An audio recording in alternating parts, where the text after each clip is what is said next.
Hindi sunog yung socket ng stator to ECU. Good nga ang spark plug cap, ganun nga rin ang spark plug. Walang problema ang tension wire ng ignition coil. Nagpalit ka na ng CKP, may lumalabas na kuryente papuntang spark plug. Nagbubuga ng gasolina, pero bakit ayaw pa rin umandar?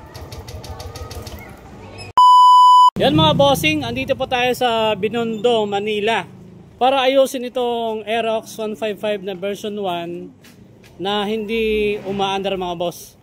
So dito subukan natin buksan yung kanyang panel gauge. So yan, subukan natin i-start mga boss.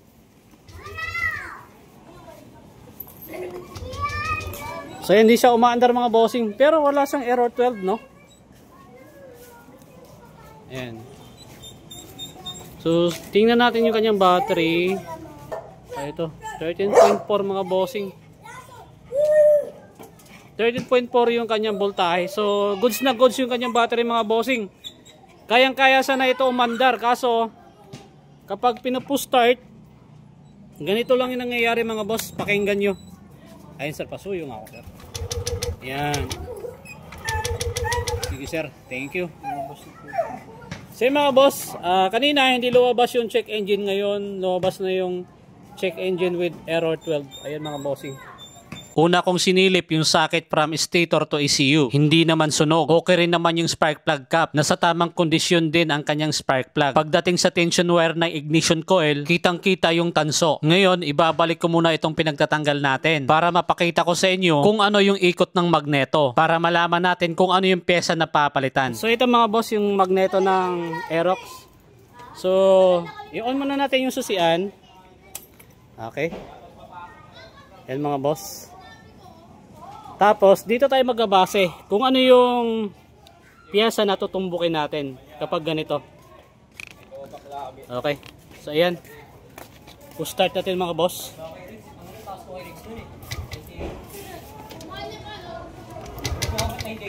So kita nyo mga boss, tuloy-tuloy yung ikot ng magneto. Tuloy-tuloy siya hindi siya bumabalik. Ibig sabihin kapag tuloy-tuloy, CKP sensor yung papalitan natin. Okay? Kapag hindi naman umikot yung magneto na 360 degrees mga boss, pwedeng tukod yung makina, pwedeng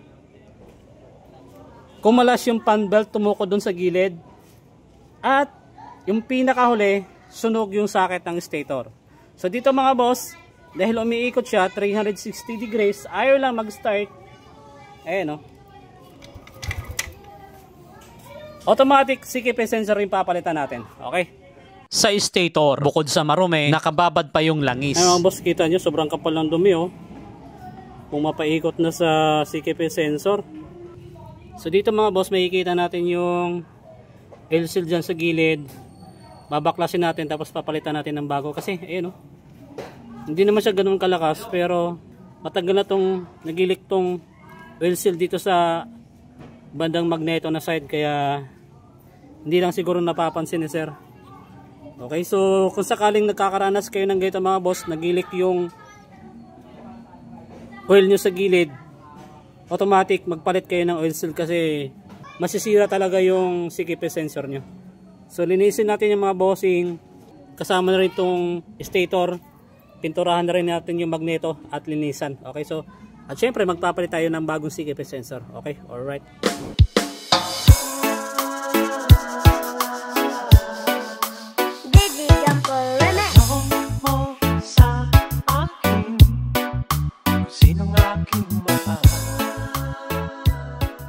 Sa stator matatagpuan ang CKP sensor. Aalisin ko ito at papalitan ng bago. Ganon din yung oil seal dito sa bandang magneto.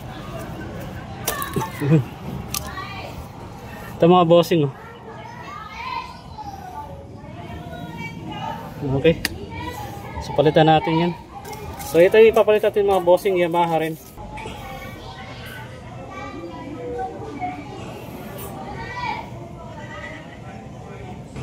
Sa pagkakabit ng oil seal, dapat nga pantay na pantay para hindi ulit tumagas yung langis. So mga boss, dahil nalinisan na natin yung housing ng magneto at stator, nalinisan na natin yung stator mga boss. Ayan. Oop, yeah. Tanggalin yung mga dumi. Tapos napinturahan na rin natin yung magneto. Ngayon, itestingin natin tong CKP sensor niya kung sira na nga ba talaga ito. Ayan ito mga boss. Confirm natin kung sira na ba ito. True device na gagamitin natin. Okay, so pakita ko sa inyo mga boss.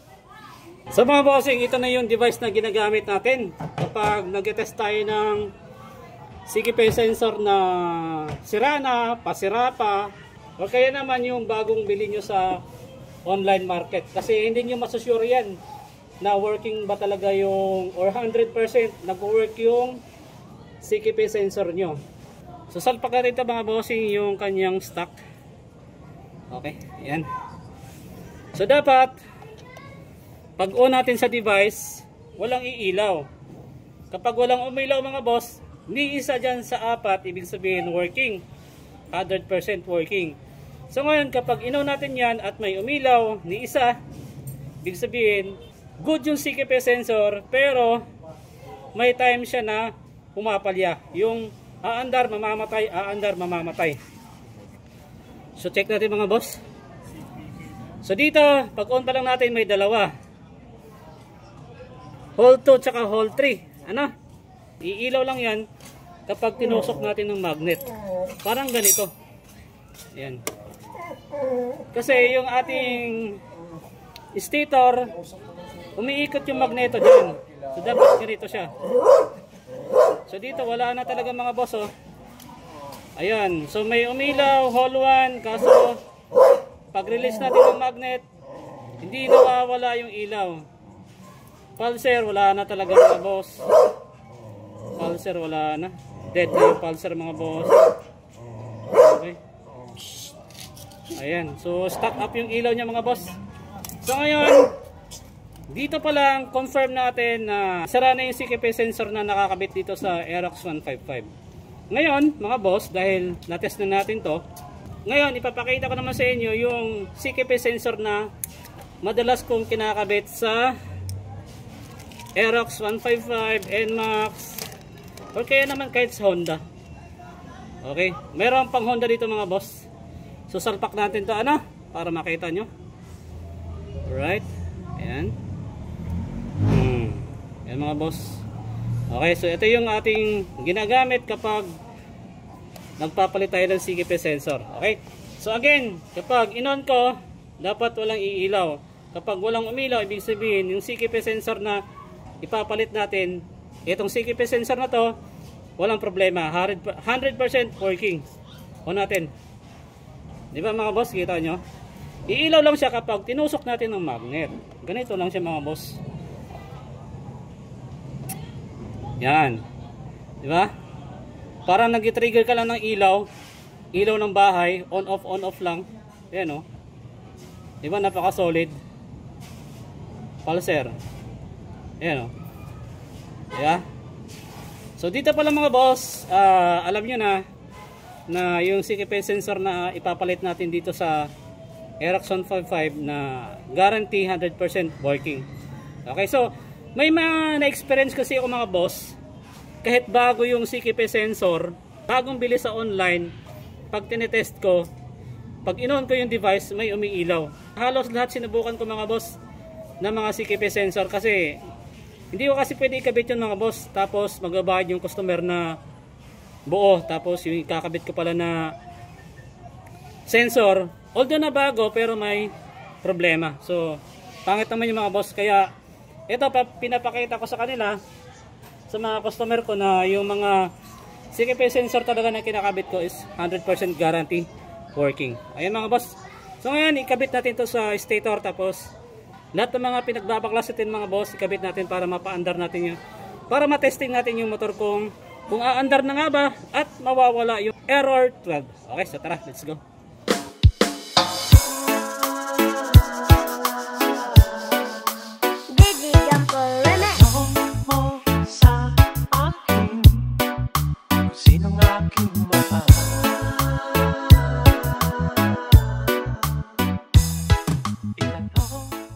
So mga boss, ang gagawin mo natin dito, papaandarin natin. So eto na. Sige sir, ikaw nga sir, para makita nila. Ayan, wait lang sir ha. Tingnan natin kung lang sasabit. Okay, so yan. Okay, the moment of truth mga bossing. Wait lang sir. Yun. Wait lang sir. Mukhang may problema pa. Hindi ko nga napaandar yung motor matapos ko magpalit ng CKP sensor. Huwag kayong mag-escape dahil may titingnan pa akong isang piyesa. Check natin mga bossing. Check ko lang yung kuryente kung mayroong lumalabas ha.